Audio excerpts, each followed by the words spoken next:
আজ জগন্নাথ দেবের স্নানযাত্রার আগে দীঘার জগন্নাথ মন্দিরে নিজের বাড়ির আম কাঁঠাল সহ বেশ কিছু জিনিস পাঠালেন মুখ্যমন্ত্রী মমতা বন্দ্যোপাধ্যায়।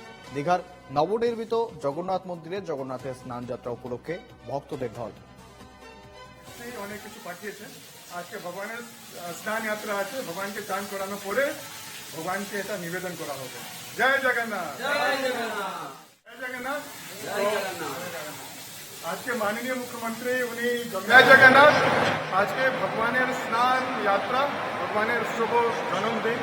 কিছুদের মধ্যেই ভগবানকে আমরা এক এক করে বাইরে আমরা নিয়ে যাব। বাইরে মাঠে আমরা স্নান বেদি করেছি। আপনারা এখন দীঘাতে অনেক খুব বৃষ্টি শুরু হয়ে গেছে। ইন্দ্রদেব উনিও উৎসুক রয়েছেন ভগবানকে চান করানোর জন্য।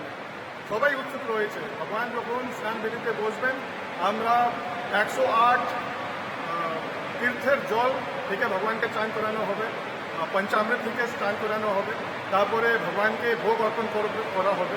মাননীয় মুখ্যমন্ত্রী উনি কলকাতা থেকে ওনার নিজে বাড়ির আম গাছ আছে আর কাঁঠাল গাছ আছে, ওখান থেকে উনি ভগবানের আনন্দের জন্য ফল পাঠিয়েছেন, আম পাঠিয়েছেন, গাছ পাকা আম আর কাঁঠাল পাঠিয়েছেন।